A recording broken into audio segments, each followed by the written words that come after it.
E aí, Ney, tudo bem, camarada? E aí?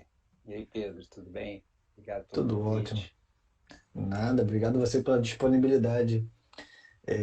Muito obrigado mesmo, cara. Esse vai ser um bate-papo muito bom, porque é um tema que. Não, deixa eu fazer uma apresentação geral primeiro, enquanto eu recebo as Uhum. pessoas. Vamos lá, pessoal. Boa noite. Agora o Ney já está aqui oficialmente. Boa noite, pessoal. Está entrando. Essa é mais uma live aqui do Resgate do Movimento. E hoje vou receber o grande Ney Mesiá para a gente falar um pouquinho sobre uma abordagem multidimensional na dor crônica. E antes de eu te passar a palavra, Ney, né, para você se apresentar, né, falar um pouquinho sobre você, a gente começar o bate-papo, eu quero fazer uma introdução para você, tá? Porque o público da, da galera que me segue, o pessoal que me acompanha aqui, de 6 em 6 meses eu faço uma espécie de censo para ver se ainda está se ainda tá na média, né? Porque há muitos anos a gente se mantém metade fisioterapeutas, metade profissionais de educação física por aqui. Certo? Então, hoje eu espero que a gente tenha uma oportunidade de talvez você falar um pouquinho mais para fora da sua bolha, que eu imagino que seja Uhum. o seu discurso dentro da fisioterapia seja bem claro, mas eu gostaria muito que esse discurso saísse um pouco da bolha da fisioterapia e Aham. viesse aqui para a minha profissão, que Claro, claro. os feedbacks que eu tenho recebido dessas lives, dos convidados que eu tenho trazido, que são muitos fisioterapeutas que eu acompanho muito o Aham. trabalho, que eu gosto muito do trabalho, é, eu acho que só tem a crescer na nossa profissão para que a gente consiga Uhum. conversar melhor com vocês, fisioterapeutas, para que no final Uhum. o objetivo final é o paciente, é o aluno, é que a gente consiga fazer um Claro. atendimento que seja mais baseado, enfim, em abordagens mais contemporâneas e que façam mais sentido dentro da ciência. Então, hoje eu espero que você esteja conversando com bastante profissionais de educação física. Eu espero muito que minha classe esteja entrando aqui, se sinta representada, porque é um discurso que eu gostaria que fosse mais universal, tá? Que viesse um pouco mais para o lado de cá para ver como é que a gente pode ajudar também dentro do que está sendo discutido. Uhum. Bom, então, feita já essa primeira introdução, daí, mais uma vez, obrigado pela disponibilidade, tá? Boa Uhum. noite a todo mundo que está entrando. Vou te passar a palavra para você se apresentar Aham. brevemente, tá? Contar um pouquinho de você como profissão, do seu histórico, tá? E o que você quiser Uhum. falar, e daí a gente vai seguindo. Bom, então, com a palavra Obrigado. você. Obrigado, Pedro. Obrigado pela contextualização, né? E eu imaginei que exatamente tivesse um público misto entre educadores físicos e fisioterapeutas, entre outros profissionais da saúde. E, bom, antes de eu falar sobre essa interação entre educação física e fisioterapia, que eu acho que é super importante, eu vou me apresentar. Eu sou fisioterapeuta há 22 anos e ah, em 2014 eu terminei meu doutorado em saúde coletiva e epidemiologia na UERJ e após isso eu fui para um pós-doutorado na Uniswan, assim, onde você fez o seu mestrado, né, Pedro? Isso. E depois eu fui efetivado como professor e hoje eu trabalho, eu continuo no consultório, nunca parei de atender pacientes, mas eu também trabalho como professor, como pesquisador, né, mais na parte da pesquisa e orientação de alunos de mestrado, doutorado, do que docência. Tenho algumas disciplinas no mestrado, né, no doutorado, e realizo alguns ensaios clínicos sobre exatamente algo que tem a ver com o tema dessa live, né? Que é sobre Uhum. terapia cognitivo-funcional, testar a efetividade dessa abordagem que tem uma visão biopsicossocial na dor lombar crônica e que dá para a gente, muitos desses conceitos a gente pode extrapolar para outras dores, né? Então, eu me dedico parte do meu tempo a essa orientação de alunos que estão fazendo pesquisas dentro do programa, né, de mestrado e doutorado em ciência de reabilitação. Tem várias parcerias, algumas parcerias internacionais também, e tudo muito dentro da área de, principalmente, dor crônica. Uhum. Então eu estava falando sobre essa importância, né, dessa interação entre educação física e fisioterapia, né, e eu me lembrei da época que quando eu comecei atendendo paciente numa academia, né, e eu Legal. ia também para a sala de musculação, né, então fazer reabilitação na sala de musculação, tive um pouco dessa experiência, além de eu ser uma pessoa que eu estou sempre me exercitando, nunca parei de me exercitar, não posso me dar o luxo porque minhas dores voltam quando eu paro Hum. de me exercitar. Então tenho também essa dependência do exercício regular por questões de saúde. E então eu acho super importante. Eu venho agora de semana retrasada, estava em dois simpósios, né? Um deles lá em Natal, eu fui organizado por um casal de amigos que tem uma clínica que é referência lá em Natal e que um dos upgrades da clínica mais recentes foi justamente a inclusão de educadores físicos na equipe, Pô, que bom. né?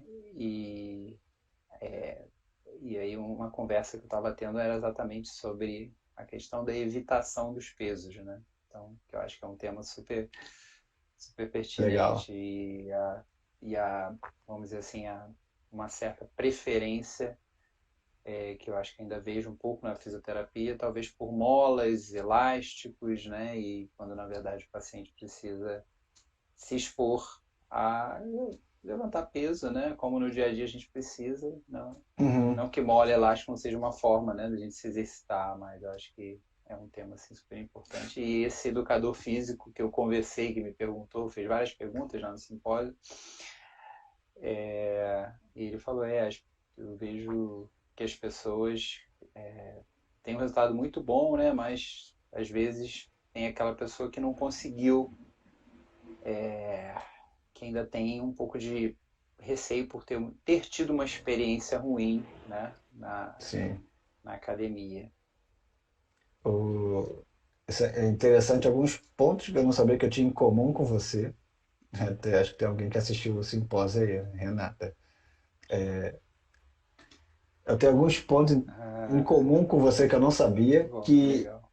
né, que eu também trabalhei numa academia que a sala de musculação era orientada tanto por físios e professores de educação física. Então, Aham. foi até da onde despertou vários interesses meus na profissão, porque foi um lugar que eu estagiei, né, na faculdade, e depois entrei como professor. Então, toda essa experiência de montar programas juntos com fisioterapeutas, aí, óbvio que era um público muito mais específico do que uma academia tradicional, mas foi onde me despertou de eu me aproximar um pouco mais de saber o que que é a fisioterapia, discutir o que que eu podia aprender. Afinal de contas, eu aprendia muita coisa, então fui Aham. fazer alguns cursos. Mas, como eu sempre falo, né, eu conheci um lado da fisioterapia que eu só fui conhecer o outro lado da fisioterapia quando eu fui fazer o mestrado, que realmente me deu Aham. uma visão totalmente diferente de coisas que não eram discutidas, é, talvez ali na prática do fisioterapeuta que eu tive contato na academia. Porque Aham. semana passada eu tive aqui com a Jéssica, tá? Então a Jéssica eu Aham. conheci no mestrado, a Júlia eu conheci no mestrado, Uhum. você, eu tive aula contigo que, assim, eu vou dizer que conhecer o projeto de vocês, o trabalho e as discussões que vocês levavam, para mim, como profissional, foi algo muito novo, né? Trazer toda essa perspectiva centrada no paciente era algo que, cara, beleza, eu conheci uma fisioterapia que tinha uma visão Aham. muito importante, né? Me ajudou muito, mas essa visão centrada no paciente ninguém nunca tinha apresentado para mim. Então Aham. foi algo que realmente despertou para mim algo que eu comecei a olhar mais para minha profissão, assim, cara, ninguém fala sobre isso, né? Ninguém tem uma visão centrada no aluno, né? A gente Uhum. tem ali um papel muito importante, a gente recebe muitos alunos com dor, mas a nossa formação básica, ela não é voltada para isso, assim, não é voltada para reabilitação. A gente entende muito de treinamento, de prescrição de exercício, de monitoramento, né, enfim, de desempenho, mas invariavelmente cai na nossa mão um aluno com histórico de dor crônica, com dor aguda ali na hora, precisando de ajuda, porque é, é o direito dele procurar quem ele quiser. E então cara, tem uma alimentação muito forte na nossa área que a gente precisa realmente expandir algumas discussões, porque aí eu vi, conversando com muitos fisioterapeutas também, que é ainda uma restrição que vocês têm também, né? É uma limitação que as mesmas discussões que a gente tem dificuldade de levar para a superfície na educação física, a fisioterapia também tem muito dessa dificuldade. Que eu acho que a gente, em algum momento, a gente deve conversar por aqui, mas eu acho que para a gente começar aqui uma conversa, talvez nortear todo mundo que Uhum. vai estar entrando, que vai assistir, assim, para colocar talvez todo mundo no mesmo filtro, assim, para entender mais ou menos, começar do básico mesmo. Você fala muito sobre uma abordagem multidimensional. Então eu vou te passar a palavra com uma pergunta que ela é simples, mas que você pode ficar confortável para falar o quanto quiser, porque eu sei que a resposta ela não é tão simples assim. Uhum. O que é uma abordagem multidimensional na dor crônica e por que hoje a gente precisa de uma abordagem multidimensional? Ótima pergunta. E sempre bom que eu tenho tempo para responder, né? Porque realmente é complexo. Eu- É Mas complexo. isso era uma coisa que eu via nos artigos, né? Vamos dizer, até ali em 2000 e próximo, em 2010, 2011, comecei a me despertar nessa. E li até muitos artigos ali do grupo do Peter O'Sullivan, do Mosley, livro do Butler. Aí comecei a ver, mas como é que é isso? Como é que a gente consegue, na prática, implementar isso na prática clínica, né? Uma visão multidimensional, né? Seja na prática clínica do fisioterapeuta e seja no dia a dia do educador físico com o aluno na academia, seja lá onde for. Uhum. E hoje eu posso dizer que, poxa, realmente é possível. Eu acredito que, né, que seja possível e a gente precisa. Por que que a gente precisa considerar isso, como você colocou? Porque são as evidências, né? Evidências científicas hoje que vêm, né, de epidemiologia, de neurociência, elas levam a gente a esse caminho e mostram, né, coisas que no passado a gente não tinha tecnologia para entender como isso funciona e hoje a gente tem e vê que, olha, aquilo ali é muito mais, tem explicações mais, assim, coisas que a gente está dentro da dimensão psicológica e social, e aí a gente consegue enxergar repercussões biológicas disso, né? E hoje com cada vez mais, né? A gente não tem tantas, né? A gente indo lá para 77, quando um psiquiatra, né, chamado George Engel, ele publicou o primeiro paper, né, o primeiro artigo na Science, né, e foi realmente questionando o modelo biomédico, né, e propondo a visão biopsicossocial. E nessa época não tinha essa base que a gente tem, né? Então hoje a gente tem uma base científica e os Sim. guidelines, inclusive, recomendam, né, que o tratamento de dor seja multidimensional, seja biopsicossocial, que a gente Sim. considere cada uma dessas dimensões, né? Desde, vamos simplificar, desde a biomecânica, né, do aluno, até os eventos de vida produtores de estresse que ele teve nos últimos tempos, durante a pandemia, até a forma como que ele encara, como ele vê e enxerga o próprio corpo, né? E, Legal. e as questões, né? Como ele reage, como ele se comporta em relação a esses eventos de vida produtores de estresse, né? Quais são os comportamentos mal adaptativos em vários aspectos da vida, em várias dimensões, e às vezes funcionais também, né? Uhum. Após uma dor.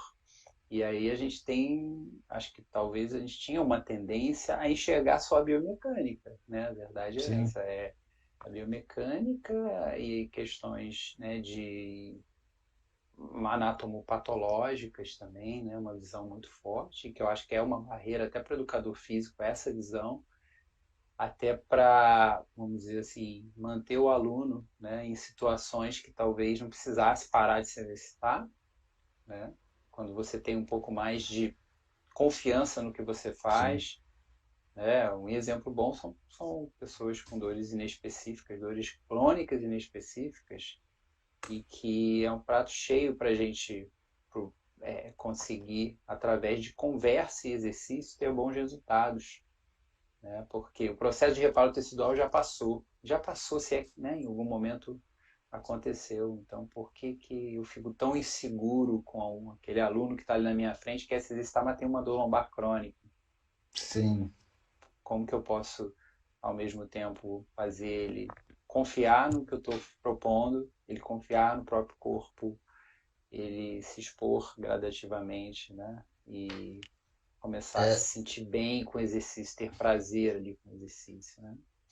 essa é só um parêntese, né? Essa é uma dificuldade que eu vejo muito grande na próprio conceito da dor inespecífica, né? Porque se você tem uma visão muito pautada no modelo, nesse patológico, nos modelos mais clássicos e tradicionais, toda dor teria uma explicação biomecânica, que se você não. É, Ah, a sua incapacidade de achar essa causa é o que te faz um bom ou um mau profissional, né? Então, eu exato, acho que já começaria por uma ressignificação do que é dor ainda, né? São abordagens mais contemporâneas de dor, né? O que elas trazem que a gente precisa revisitar. E o profissional de exato. educação física, eu falando, né, no meu papel de fala, se o aluno está com uma dor lombar inespecífica crônica e tem um histórico de hérnia de disco, tem algum diagnóstico, por exemplo, a nossa tendência seria pecar, eu vou falar o pecar, né? Não é pelo excesso, Aham, mas é pelo excesso sim, de zelo, né? Então, essa pessoa que a gente poderia estar sim, explorando mais alguns exercícios, a gente tem a tendência de começar a regrar o que ela pode ou não pode fazer. Aí sim, talvez muito é, da, exato. da questão da informação, né? Você sabe que o caso, né, o caso que, até nessas últimas palestras, né, um caso que é muito didático, é o caso da Raíssa, né, de uma paciente minha, que eu tenho todo o tratamento filmado, foi por teleatendimento. E ela Uhum, tinha exatamente uma hernia extrusa na imagem, na ressonância. Então, ela tinha uma hernia extrusa na ressonância, só que uma dor lombar crônica inespecífica. Então, ela está ali naqueles 1% das pessoas, se a gente for pensar, né? 1% das pessoas assintomáticas, elas têm hérnias extrusas. É raro ter hernia extrusa e ser assintomático, mas é uhum. possível. E ela teve um primeiro episódio de dor lombar principal, dor principal lombar, uma leve sensação, quase nada descendo para o membro inferior, mas fez a ressonância precoce, né, antes de 6 semanas, que é algo Encontrar. que não é recomendado, porque Legal. se ela não tivesse feito ressonância, talvez nem precisasse de tudo que aconteceu, todo o tratamento que ela fez, né? Aí recebeu o que? O rótulo. Você tem hérnia de disco. Toma cuidado, você precisa fazer exercício, mas com muito cuidado, né? E interessante que Tava assintomática, né? Nesse exatamente. período, E no rótulo. aí ela teve a primeira crise, saiu da primeira crise com remédio, tratamento que ela fala lá na época, tratamento da fisioterapia convencional, não sei o quê, mais RPG do que sair da crise e tal. Isso sei lá, quando eu tinha 22 anos, hoje ela tem 30 e poucos anos. E aí, interessante que ela, nessa última crise, em 2020, ali, né, no início da pandemia, ela teve essa crise, ela fala assim, eu não entendi porque eu tive essa crise, porque eu estava fazendo pilates, então a academia estava mais ativa. Aí, né, depois, lógico, de todo o tratamento, eu chego à seguinte conclusão, né? Ela teve duas crises e essa segunda ela ficou crônica, com mais de 3 meses de dor. Foi que aí que a gente fez o tratamento, né? E que foi assim muito interessante os feedbacks dela, né? Tem tudo Legal. isso gravado, né? Isso vai virar um case report, provavelmente vai servir para um artigo também ou com material suplementar, porque é muito didático. Eu uso nas palestras, não divulgo esse caso, eu não Uhum. tenho autorização para, né, para postar coisas sobre ela, mas em termos acadêmicos eu uso o caso dela que é muito interessante e é super importante isso, né, esse exemplo, porque teoricamente ela estava se exercitando regularmente. Teoricamente, exercício regular deveria ser um fator de proteção para novos episódios de dor lombar, né? Tem evidência de qualidade moderada, né? Tem que apoia essa afirmação. Uhum.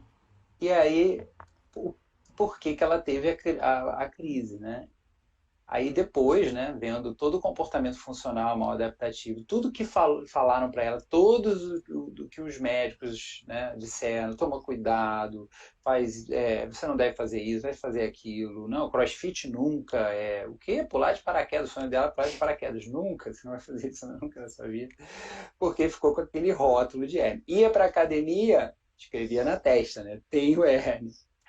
Então, o que eu penso sobre isso é que ela estava o tempo todo fazendo aquele treino meia boca, aquela coisa super com medo, e inclusive as pessoas que orientavam ela também estavam com medo, né? Sim.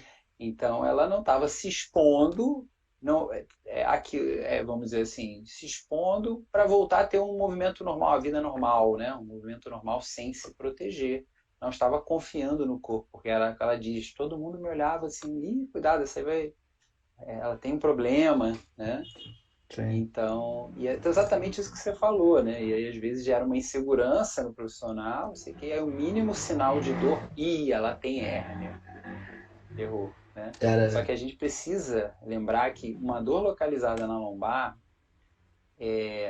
não é sintoma de hérnia. Geralmente a gente, mesmo que a pessoa tenha hérnia de disco, na Legal. imagem, dor localizada na lombar, até que se prove o contrário, é dor inespecífica. Lógico que você precisa tá claro, né? Os red flags, sinais e sintomas de doenças mais graves, que aí também caem em 1%, né? E é raro.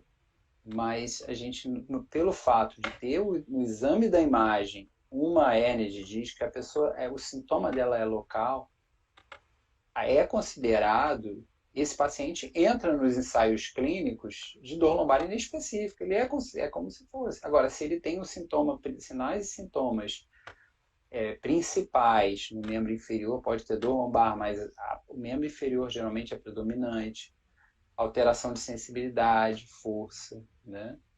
Às vezes não tem só a dor mais predominante do membro inferior, e aí às vezes uma dor radicular, não chega a ser uma radiculopatia, né? Não sei, Uhum. você não tem aqueles sinais e sintomas clássicos.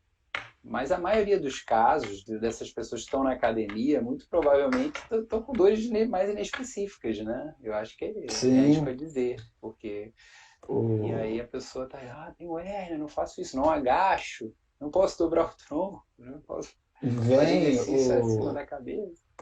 É interessante que eu lembro também, né? Os primeiros estágios que eu fiz era numa academia, você tinha um grande volume, bem tradicional, você tinha um grande volume de alunos entrando.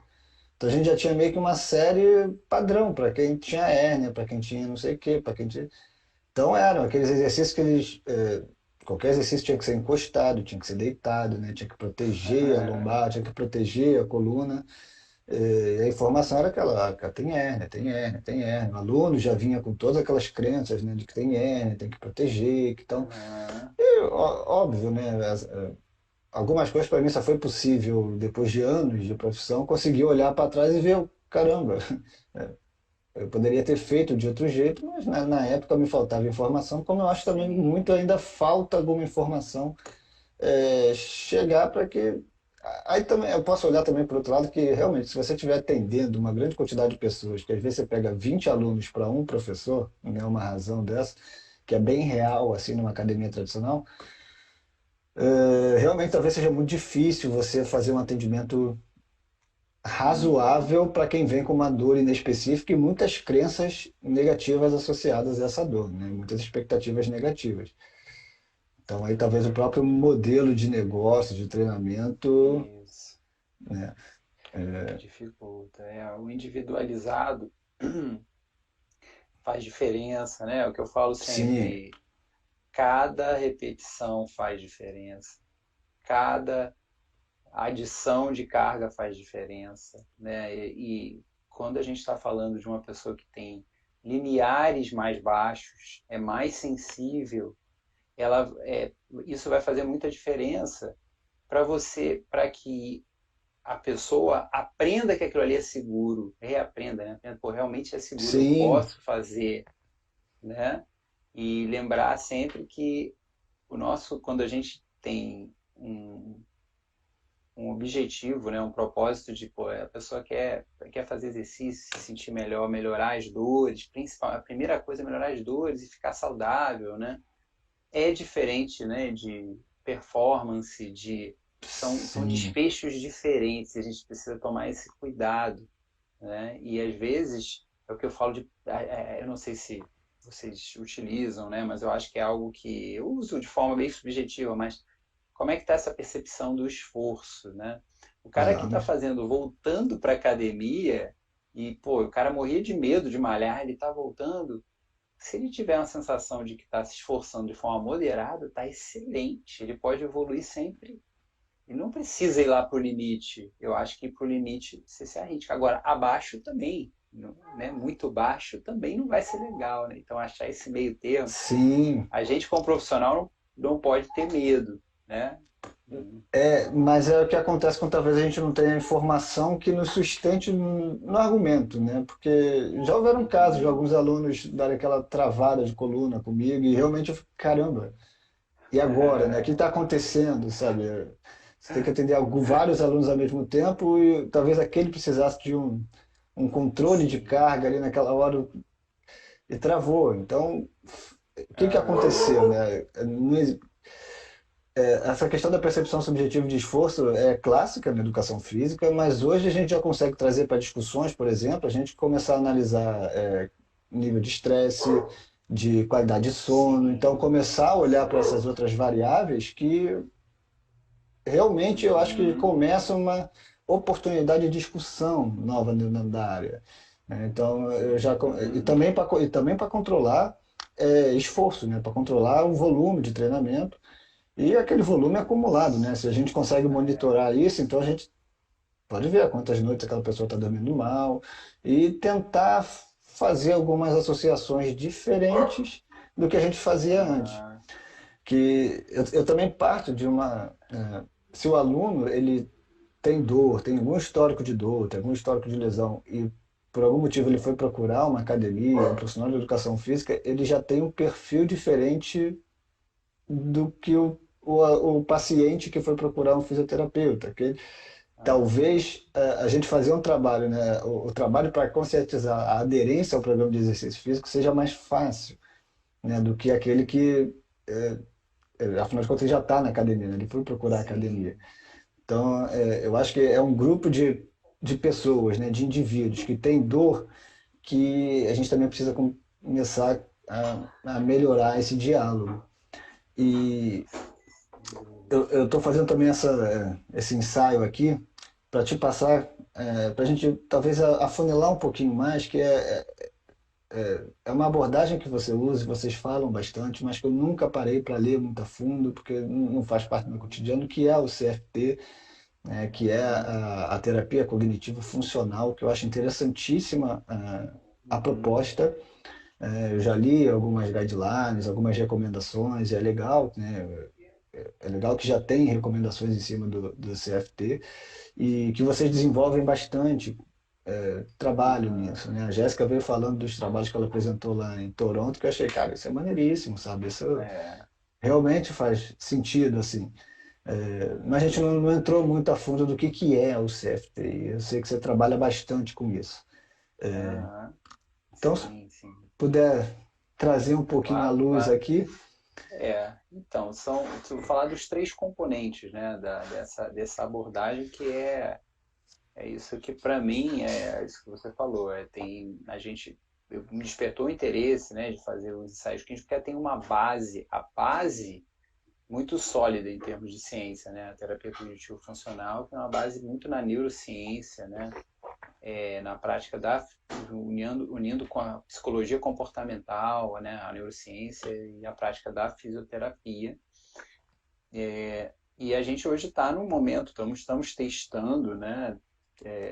Com alguns ensaios clínicos. Somos um grupo que, né, tem um grupo do Peter O'Sullivan e tem o nosso grupo aqui no Brasil que praticamente que faz ensaios clínicos sobre terapia cognitivo-funcional.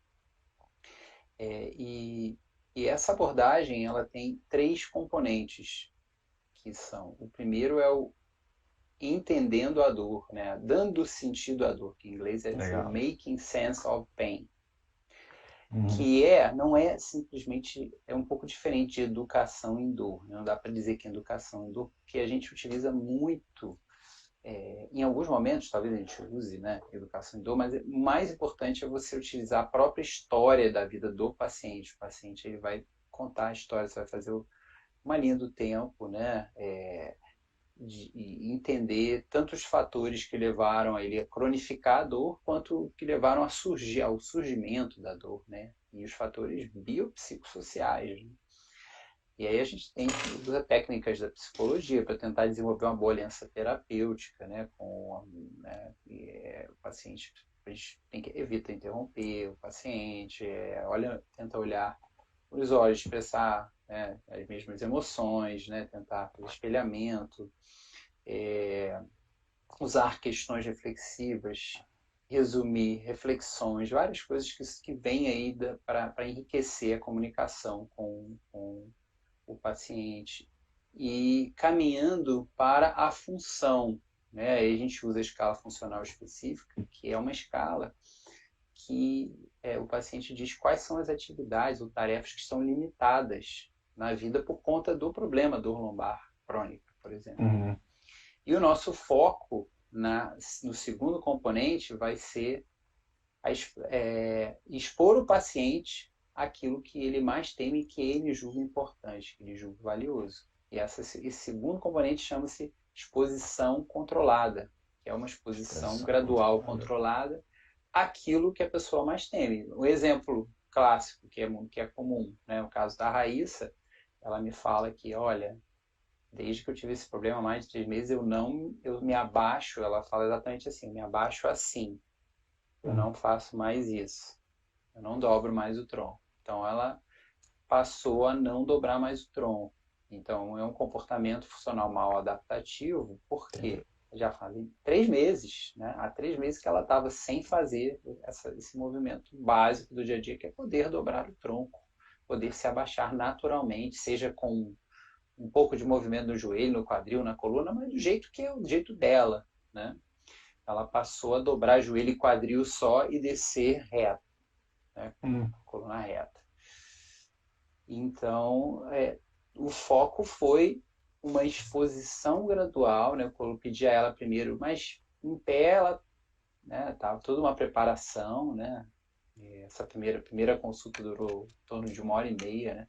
No início da consulta, muita conversa, ouvindo a história toda dela e tal, mas chegando nessa parte física da consulta, eu falei, eu tenho que arrumar um jeito, né? Teleatendimento, tá? Tem que Uhum. arrumar um jeito de fazer com que ela confie de novo no movimento de dobrar o tronco. E vai ser hoje, vai ser agora, porque lembrando que a dor crônica inespecífica, eu não tenho porquê, vou deixar isso para depois, não. É importante tentar gerar violação de expectativas o quanto antes, né? Aí ela vai ter Entendi, uma adesão entendi. maior ao tratamento. Aí eu pedi a ela, olha, vamos fazer o seguinte, você vai sentada, se a gente começar sentada, pegar uma caneta no chão sentada, no sofá aí, eu acho que é tranquilo. Ela foi, poxa, não senti nada, tranquilo. Então repete aí um pouquinho. Pô, tranquilo, tá, beleza.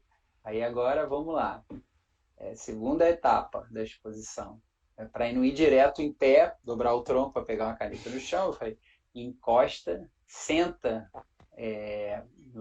onde tinha o braço do sofá, que era um pouquinho mais alto, senta ali na pontinha, com a perna já mais esticada, pega a caneta no chão. Aí ela já, né, fez assim, titubeou, alguns sinais assim, né, de apreensão, mas aí foi. Uhum. Aí, pô, foi uma vez, pô, nossa, tô sentindo até legal, tô sentindo até que a coluna tá gostando, não sei o que e tal. Aí dali a pouco, conversa, muita fala, né, de reforço positivo o tempo todo, até que, vamos lá, vamos para em pé. Aí ela, ai, será que, aquele pensamento agora que eu vou travar, né? E eu Do outro lado, tava no meu consultório, falei, cara, se ela travar lá, ferrou, né? Por teleatendimento. Mas eu imagina. falei, não, vamos lá, que eu sei, sabe por quê? Aí nessa hora o diferencial é você pensar assim, por mais que ela tenha uma dor, eu não estou causando dano tecidual, porque eu estou fazendo, estou pedindo, ajudando ela a voltar, simplesmente pegar uma caneta do chão, né? Então, às vezes a gente morre de medo, por quê? Porque pode doer, mas no caso do paciente com dor crônica, ele geralmente ele vai ter o limiar mais baixo, então ele vai sentir dor muito, mas muito antes de danificar qualquer coisa. Então, há um Legal. desacoplamento entre o limiar de dano, né, que está aqui, e o de dor. Então, tá assim, condições normais ele deveria ter essa margem, né? Mas aí tem uma margem enorme. É como se você tivesse, você encostar o dedo no fogão, mas se você chegou na cozinha, você já está sentindo dor, Sim, entendeu? Porque boa está com analogia. calor, entendeu? Uhum. Então, e aí, vamos lá, em pé. Aí na primeira vez que ela foi, ela parou no meio e voltou. Ai, muito tensa, muito medo. Aí foi, vamos lá, Coitado. agora vamos respirar, fazer um mindfulness para relaxar a musculatura do tronco, né? E aí depois vamos entrar em outro aspecto, né? Que é o bracing, ficar contraído, protegendo e Hum. realizar os exercícios em cocontração, né? Que é uma coisa prejudicial. E no caso dela foi claro isso. Aí vamos lá, relaxa o abdômen, respira, ali mesmo em pé, rapidinho e tal. Vamos lá, vamos de novo, vamos embora. Aí ela foi e pegou a caneta e voltou. Nossa, era assim que eu fazia. Aí, poxa, é muito bom, não sei o quê. Então faz de novo e vai. Tá? Porque uma pessoa que estava evitando o movimento não precisava, tinha a menor necessidade de evitar. Né? É, E é, o fato dela não frequentar mais a flexão estava fazendo ela se manter com um desconforto na lombar, tinha alguma coisa errada. E até é como se fosse um feedback para o cérebro do corpo, né? Tá errado, sim, tem uma coisa errada aqui. Pô. Por que não tem movimento nessa direção? Musculatura, os eretores ali ligados direto. Aí começou a relaxar sentada também. Pai, se solta, porque ela estava ereta o tempo todo, com a ideia de boa postura o tempo todo. isso Né? é Então, clássico, né? é o segundo componente. E o terceiro componente é mudança de estilo de vida, que Hum. aí a gente tentar ajudar o paciente, motivar o paciente a uma busca por um estilo de vida mais saudável, incluindo, como você falou, do sono, né? Dos hábitos de sono, nível de atividade física, né? Alimentação, controle de estresse, e aí também centrado em cada paciente. Né? Então, e aí no caso da Raíssa, foi uma coisa assim que foi um pouco frustrante, né? Porque esse terceiro componente para ela é o que eu falo, ó, algumas pessoas elas querem melhorar para curtir o sedentarismo. Isso vai parecer estranho para muita gente, né? Mas é esse também a gente precisa aceitar e precisa Sim, respeitar. Porque o que que aconteceu? Não sedentarismo, eu estou sendo exagerado, porque tem a atividade física de deslocamento, que com certeza depois ela começou a fazer muito mais, né? Começou a andar mais, começou e aí acabou sendo saudável também, né? Mas o que aconteceu, o fato é que ela, depois que ela viu que ela podia melhorar, fazer todos os movimentos de forma relaxada, voltar a se movimentar como se fosse uma pessoa normal, tirar aquele rótulo de hernia de disco da testa, né? uhum. E aí ela viu que, não preciso ficar meio fui pro Pilates, já que eu fui pro Pilates, academia, e tive crise, né? Agora eu não faço questão nenhuma, porque se eu consigo ficar bem com a minha sériezinha, aí tem uma sériezinha de exercícios, que ela, né, vai. Uhum. É mais, no caso dela foi mais relaxamento e tal, e voltar a andar com mais solta, voltar a se abaixar, aí passou a pegar o cocô do cachorro dela, que ela falou, meu cachorro, coitado, nem tô passeando com ele. Né? Ela voltou, Coitado.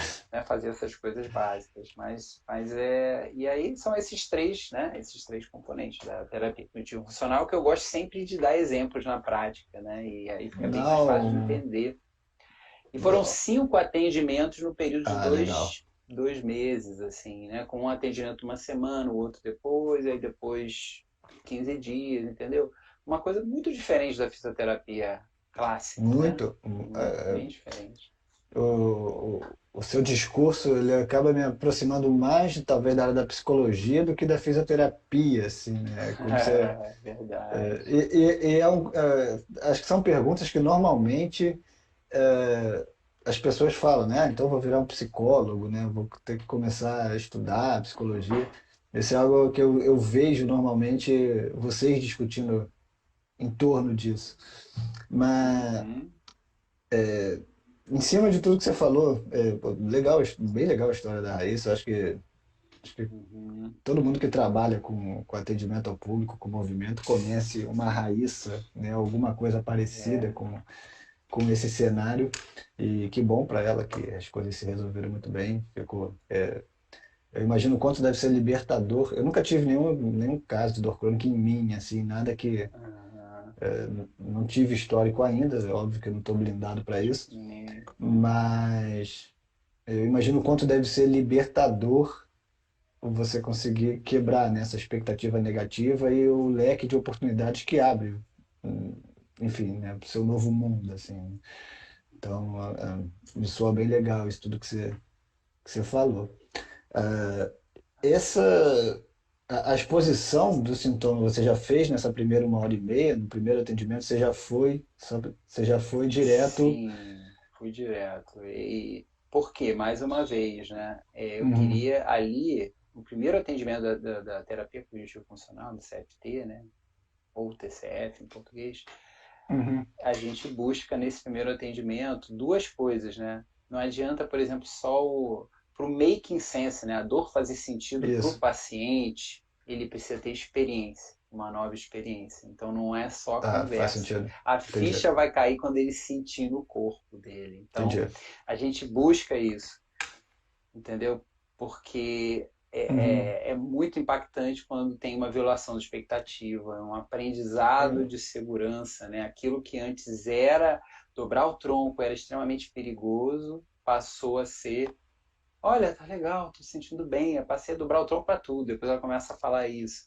Voltei a que é dobrar o ótimo, tronco, né? foi bom, né? E tal, porque e é lógico, que é o que eu falo. O caso dela, a gente chama de disfunção de controle, pelo fato de não ter restrição de movimento, ela tinha.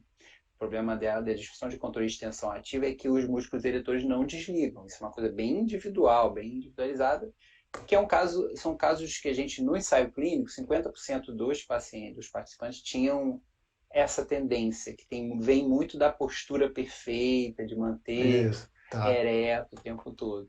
Pode acontecer o contrário? Pode ser que o problema esteja, que a gente chama de disfunção de controle em flexão, o movimento provocativo é a flexão e a gente precisa distribuir o movimento para o quadril, para a torácica, porque aquele paciente ele tem uma tendência a frequentar muito a flexão lombar. Pode acontecer. Então a gente tem que ter a mente aberta para saber que tem vários perfis diferentes, mesmo da questão da forma de se movimentar e reproduzir dor. Mas no Uhum. caso, esse caso da Raíssa é isso que você falou, é muito comum porque tem muito essa ideia, né? Às vezes a pessoa teve uma crise Sim. falando, não posso mais dobrar o tronco. Aí na academia tem que manter a lordose em tudo, o tempo todo lordose, né? Então, Aí que talvez eu no entro um pouco passado foi. da limitação da minha profissão, porque muitas das vezes você vai ver um professor enfatizando também isso, reforçando essa crença negativa. Tá? Isso é muito comum, Uh, tá? Isso é muito comum mesmo. Realmente, que não, que você está falando, né? No passado isso pode ter feito sentido em algum momento. A- a- essas características a respeito da dor lombar, né? E o brace, né? Esse excesso de controle no abdômen, ela você consegue dizer, né, se está talvez mais relacionado a uma relação direta com a dor, alguma questão mais natural, ou pode também estar muito relacionado a crenças que realmente são perpetuadas na sociedade de maneira geral, né? A ideia de que você precisa proteger aquela região, porque isso é muito comum Aham. encontrar esse controle voluntário, né, nas pessoas quando estão fazendo movimento. Sim, sim.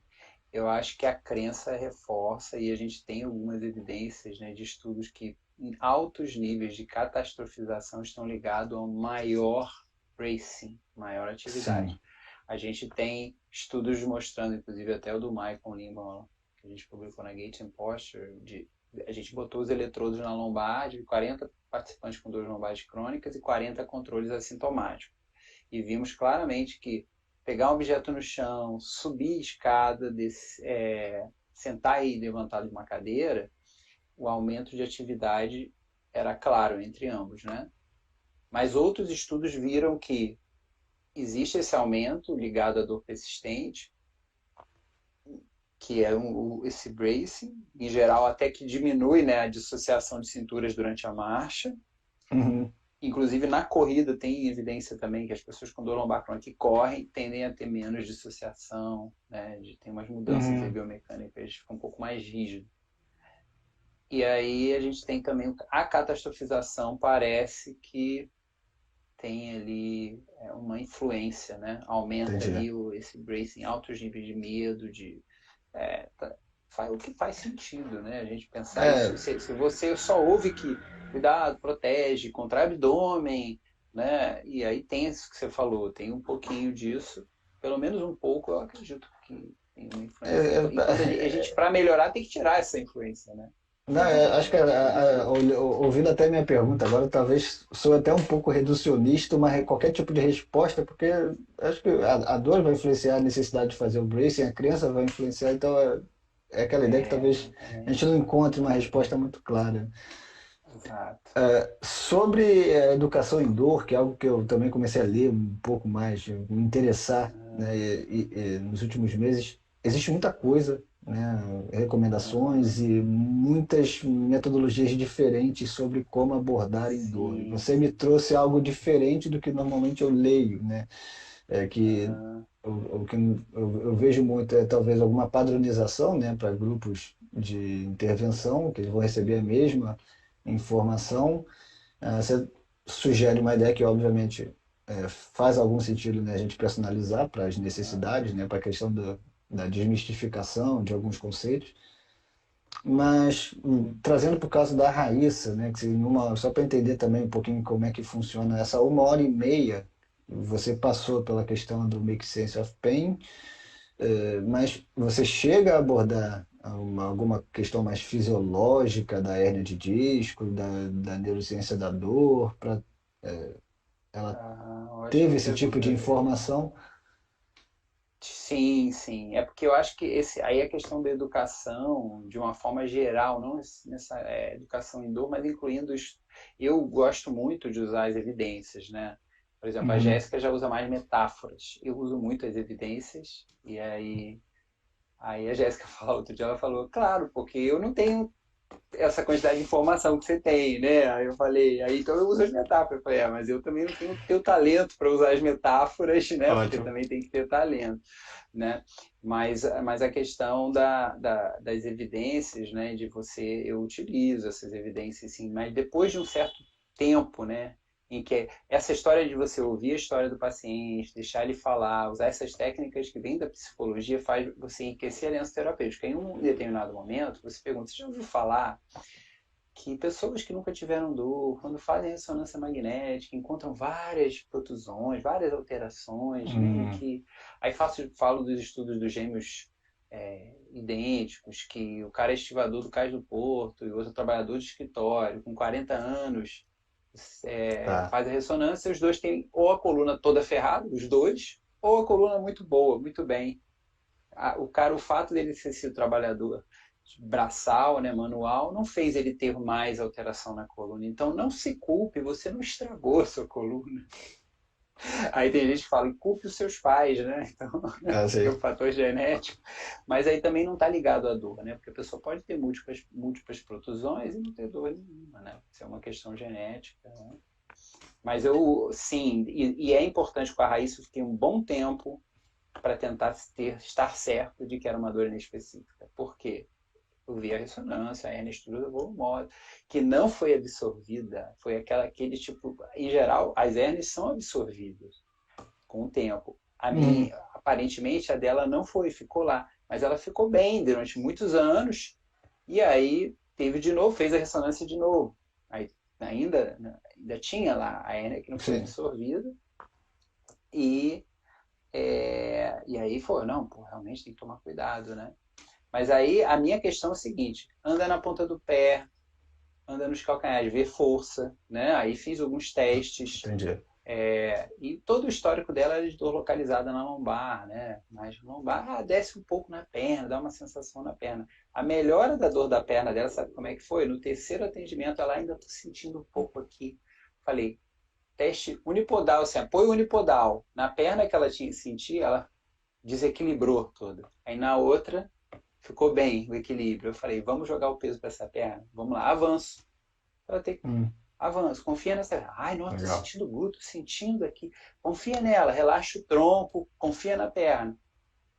Acabou, entrou esse exercício, acabou a sensação na perna. Que talvez eu fiz, o que eu faria num passado não tão distante? Pô, vou evitar justamente esse Hum. tipo de exercício, né? Mas Sim, percebe sim. a sutileza, né? Sim, percebo. E você está trazendo também muita questão da assinatura, então, do profissional da melhor forma que ele vai entregar a própria técnica, né?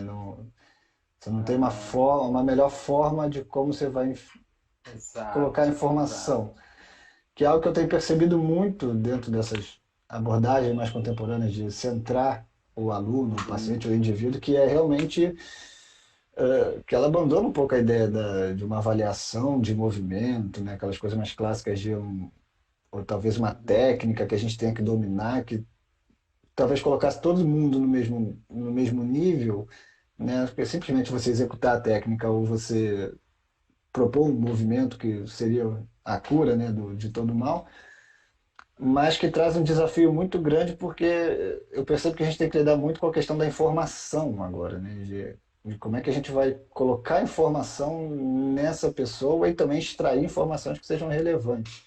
É que acho que é tudo isso que você tá trazendo assim, a respeito da CFT, que gira muito em torno, né, os movimentos que você vai propondo vão surgindo da necessidade ali do momento, é, do histórico, né, das Aham. crenças, Isso, e talvez exatamente. essa questão do teleatendimento possa ter facilitado, né, a necessidade, Sim, eu acho, eu estou convencido. É um legado da né? pandemia. Autogerenciamento, o paciente aprende mais rápido no teleatendimento, porque não tem como ele ficar dependendo de Isso. técnica passiva. É, exato. É incrível isso, mas eu tenho que Nem, reconhecer. Eu tenho minha é, marca, eu tenho toda a formação em osteopatia, tá? Eu aham. sou originalmente terapeuta manual da época, né? Que, vamos, é o grande diferencial da fisioterapia, mas eu posso dizer que o teleatendimento pós-pandemia, é um legado, uma ferramenta muito útil para a Pô, gente, né? legal. Não só para o educador físico, para o Porque fisioterapeuta, para todo mundo, né? a pandemia me fez também. Eu perdi alguns alunos que não quiseram vir para o digital. Eu sou aqui do Rio também, né? Sou criado no Rio, mas vim morar em Niterói. Então a pandemia meio que Uhum. forçou eu não ir mais para o Rio. E eu também decidi que já era um plano de futuro, eu não queria mais trabalhar no Rio presencialmente, né? Ter que cruzar a ponte, ida e volta é realmente custoso. Então eu propus para os alunos, ó, eu vou ficar aqui em Niterói, quem quiser continuar, a gente vai fazer online. Alguns aderiram, outros eu entendo totalmente, né? Que não faz sentido.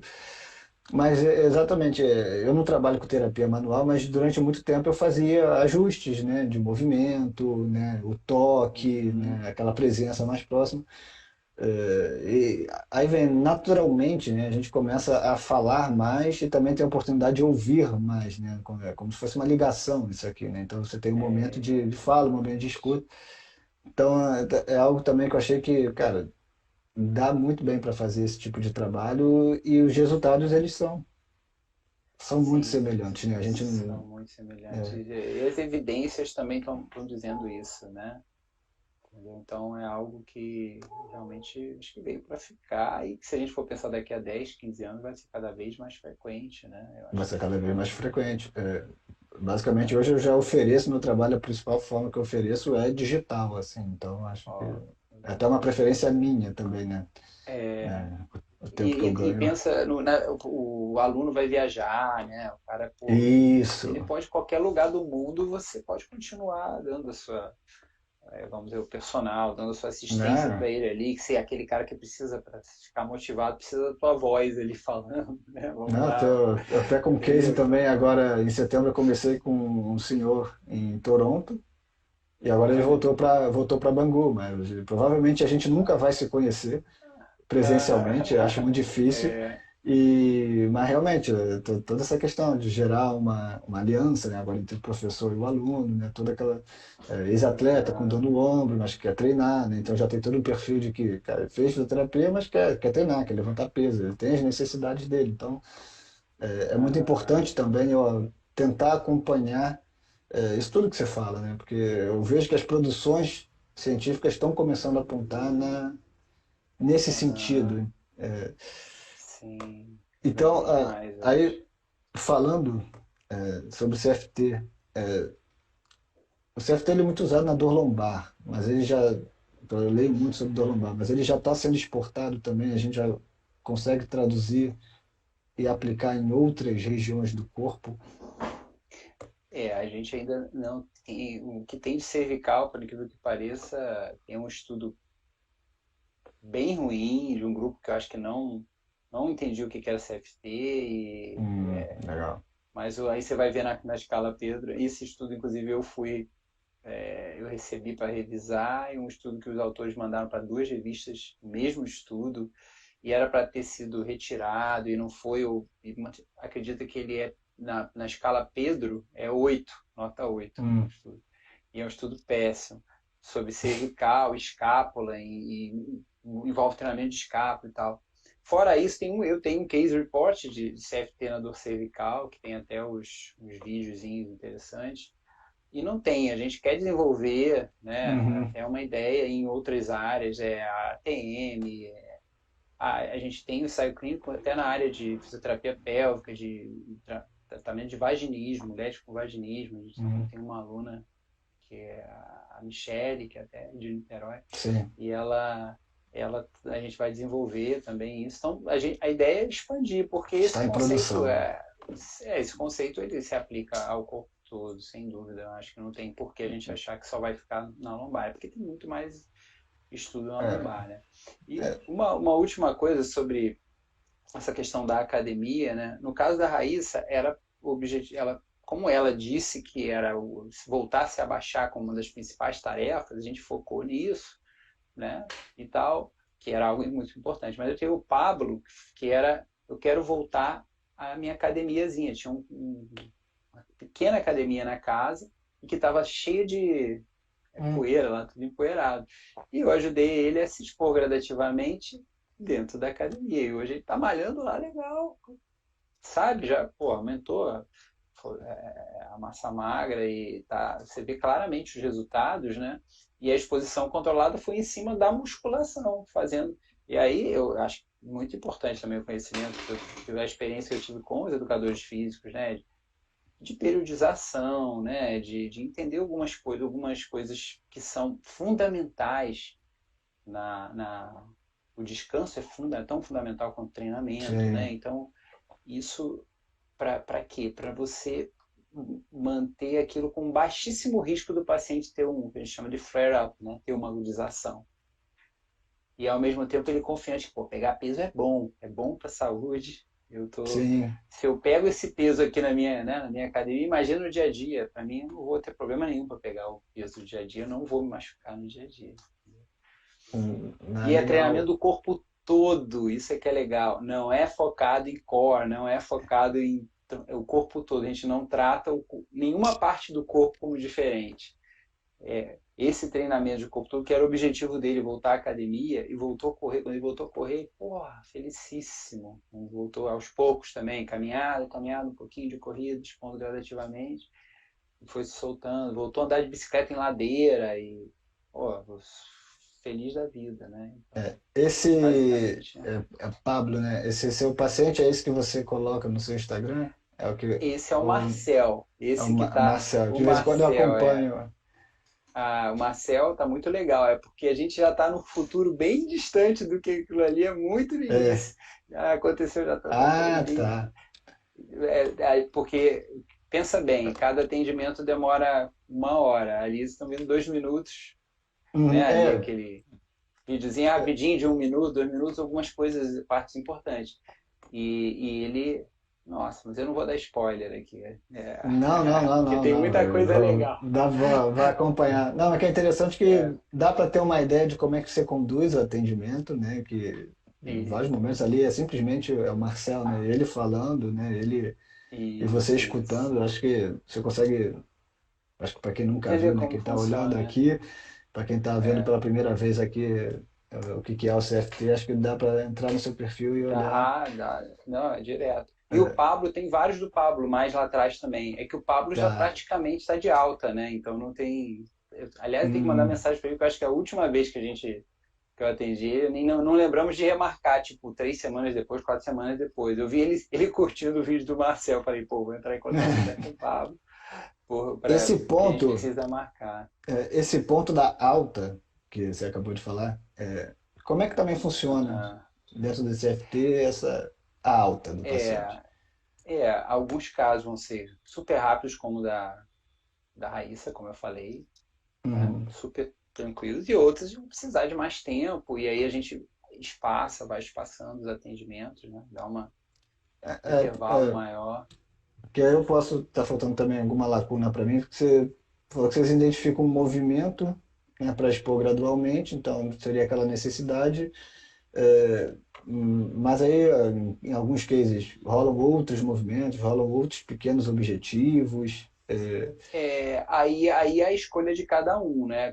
Aí o Everaldo também, que é malhar, é academia, eu quero, Aham, poxa, eu quero voltar a andar de bicicleta. A gente tenta estimular para alguma coisa que a pessoa tenha uma boa adesão, o exercício que ah, ele dá preferência dela. Então são dois, é como se tivesse assim poucos exercícios focados na disfunção, né? Na dificuldade maior, na função prejudicada, uhum, e os outros, como a gente sabe que para dor lombar não tem nenhuma atividade que é melhor que a outra, os outros é preferência do legal. paciente. Eu quero fazer balé, eu quero fazer boxe, eu Cara, quero.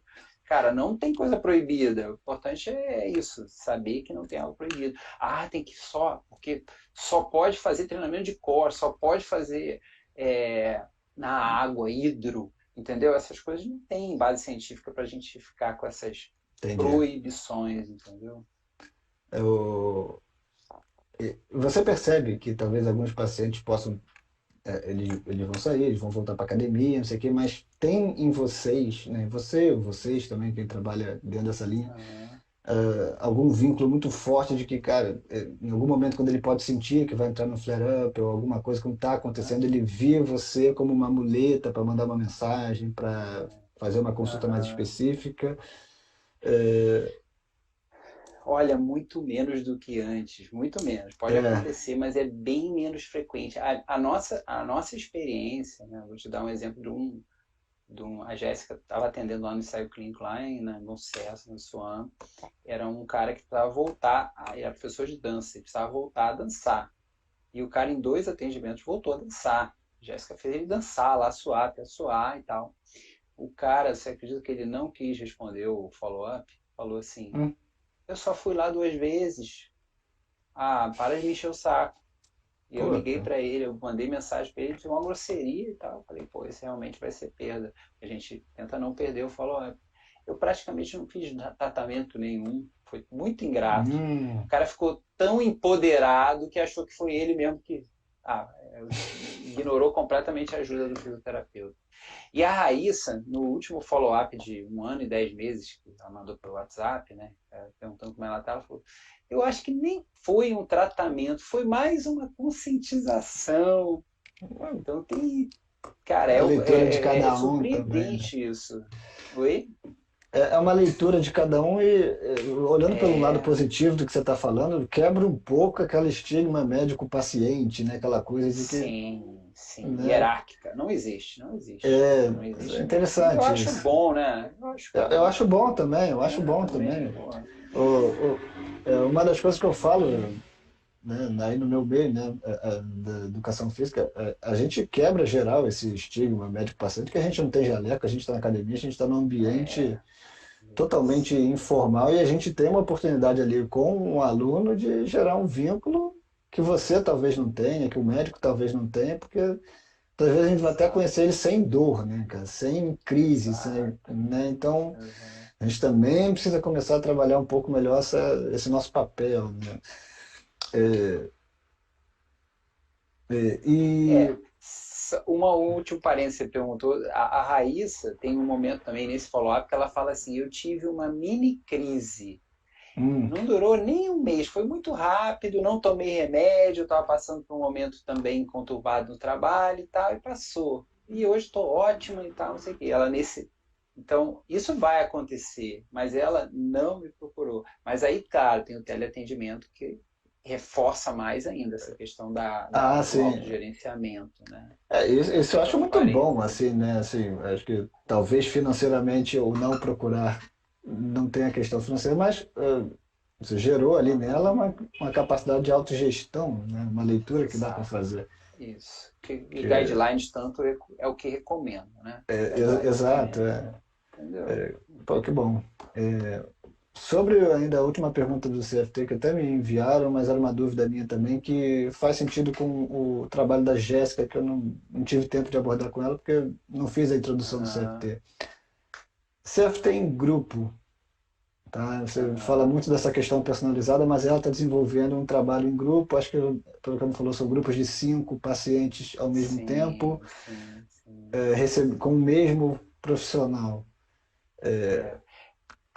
Esse é o A ensaio clínico abordagem, dela, é. os princípios da abordagem, de certa forma, eles são adaptados ou Aham. porque É. tem essa questão tá, só para Individualização. a individualização, por exemplo, do Making Sense of Pain.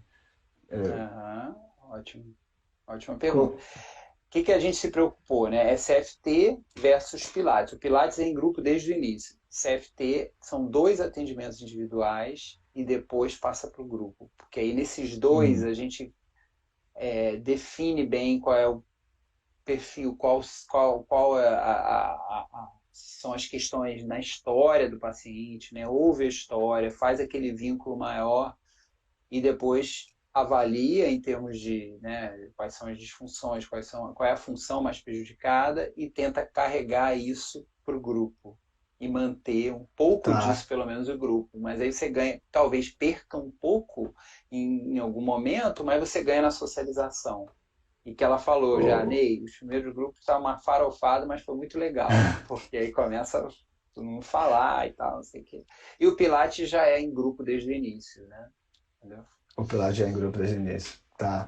Não, legal, isso precisava fazer. Então, o cara me falou que foi bastante elogiado, o pessoal, né, de outros países estavam procurando, estavam como uma Aham. possível solução mesmo, enfim, né, de melhorar o É, de atendimento. um custo mais baixo, né? Um É um custo custo mais mais baixo, baixo. com certeza. A gente está E, analisando, inclusive, custo e efetividade. Hoje teve uma reunião sobre. Esse ensaio clínico dela tem várias. Ela diz, eu falo, não é guarda-chuva, é uma árvore, né? Várias ramificações. E aí tem a parte de custo e efetividade, que a gente tem em colaboração com a professora Cristina Cabral, da Unicid, com a Gisela Miyamoto também. E aí tem a colaboração com a UFSCar, com a Karina Gramani, que também que ela é orientadora da Jéssica, e que é da parte de geriatria lá da UFSCar. E então tem vários alunos de mestrado, doutorado, já perdi a conta, e tem estudos qualitativos sobre as experiências de dor, né? Então vai ter também estudo sobre a narrativa do atendimento com CFT, estudo quali, então é pô, que um bom, cara. trial super completo. Vou tentar acompanhar mais de perto isso aí. É bem interessante. Falar E, nisso, eu vi até a Bárbara Bárbara que botou que lembra da primeira paciente que avaliei depois de sua aula, que é a aula na Ah, pós-especialização até da UFSCar que eu dei, que aham. mandou um áudio dizendo, até tentou plantar bananeira. Legal. Isso é legal. É, Esse feedback deve ser muito bom. que O, bacana. Obrigado, Bárbara. Para fechar aqui, eu estou tentando desenvolver isso aqui com os convidados que eu trago. A Raíssa, você deu alta para a Raíssa, ela foi em algum momento, caiu na mão de um profissional de educação física, ou os seus outros pacientes em algum momento também vão cruzar com algum Aham. profissional de educação física para dar continuidade numa vida mais ativa, enfim, promoção de Uhum. saúde, qualquer outro objetivo que ela queira, né? Que recomendação você daria para a gente, assim, que pode ser uma oportunidade de melhora para a nossa profissão e que faça sentido dentro do seu atendimento, né? Dentro da nova Raíssa que você Aham. já deu alta, né? Já liberou. Como é que a gente pode Aham. ajudar vocês, né, fisioterapeutas, nesse sentido? Ó, aí você pode falar o que Eu a gente acho pode que não fazer, o que a gente pode começar a fazer. eu acho que tá aí coisas assim, tirar essa ideia de que tudo é estabilização, que tem que manter o abdômen contraído para tudo, tem que proteger a coluna, né? Falando de coluna e para todas as outras articulações, a gente precisa de fluidez de movimento, lembrar Ó, disso, né? O legal. movimento mesmo quando está com uma carga aumentando, ele vai, claro que você vai ter um pouco mais de contrações e tal no corpo, mas só que precisa de uma certa fluidez. E para quem está com o objetivo de do movimento, de não ter dor, não ter incapacidade, mais ainda essa fluidez. Outro dia eu identifiquei isso. Posso ver como você está malhando? Eu já estava tratando o paciente há um tempão. Cara, ele estava.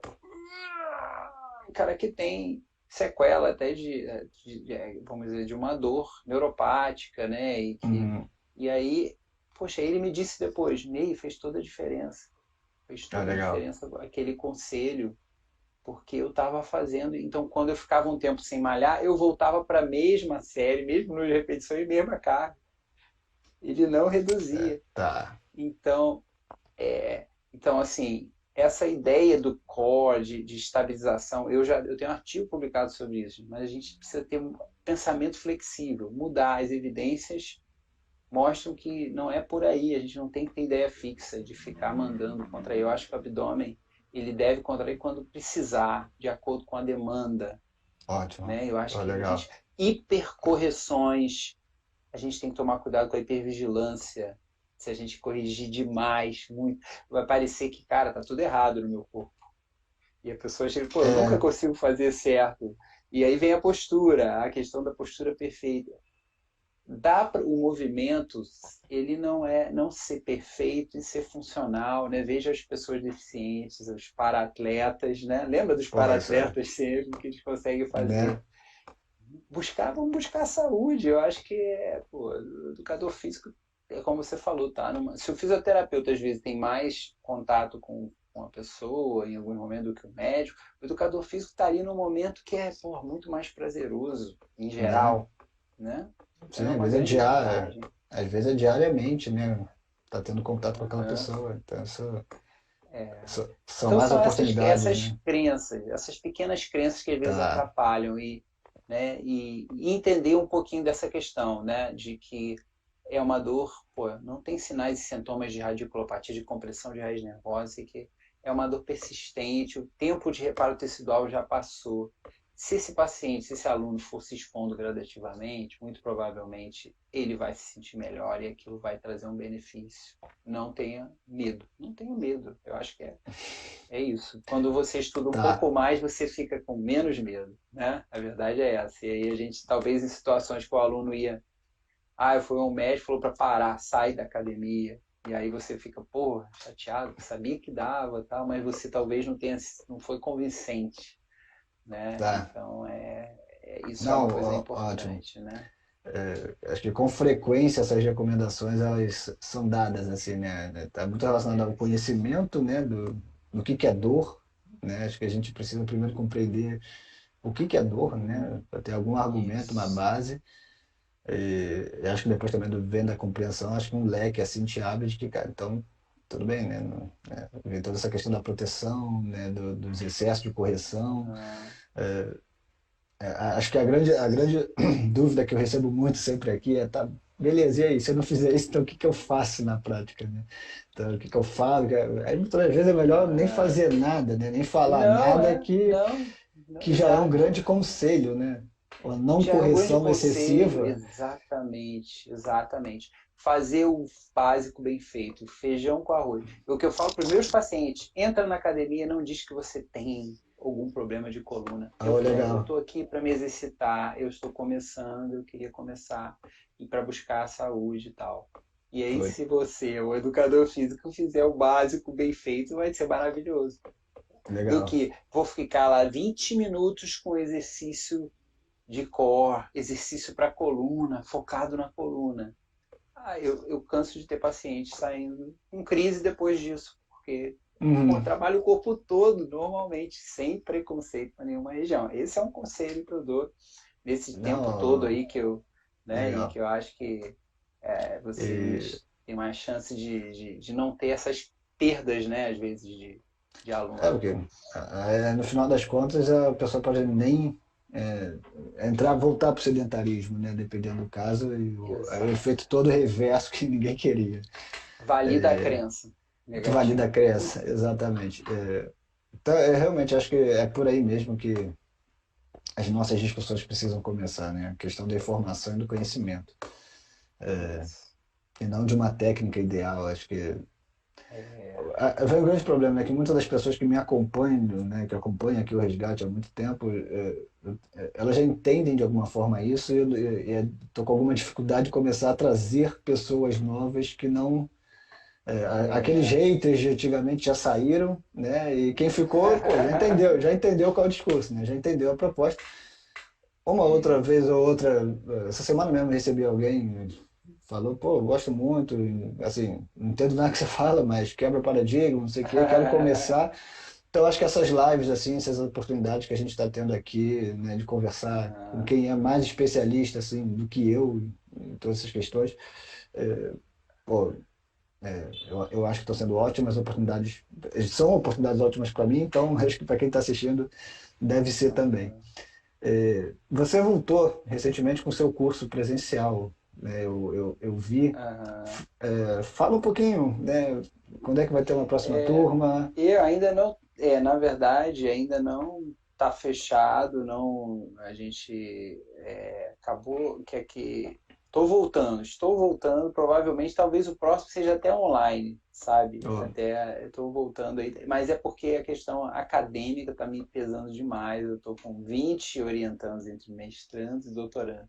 Nessa época pesado, nenhum professor tinha né? tanto orientando. Pós-pandemia ficou essa quantidade e é muita coisa para lidar, mais os atendimentos, né? Então, eu estou num momento que provavelmente no início do ano vem vai ser o próximo. É provável que seja online mesmo, né? Que acompanha na minha página, Que seja, que seja. provavelmente, porque funciona muito bem online, então muito Funciona. provável que seja online com o teleatendimento. Sempre inicia um paciente novo durante o curso, né? E o seu Facilita muito. atendimento, aí o seu atendimento, né, fisioterapêutico, você tem a clínica, só Consultório. Isso, o isso. Eu consultório fica atendo. onde?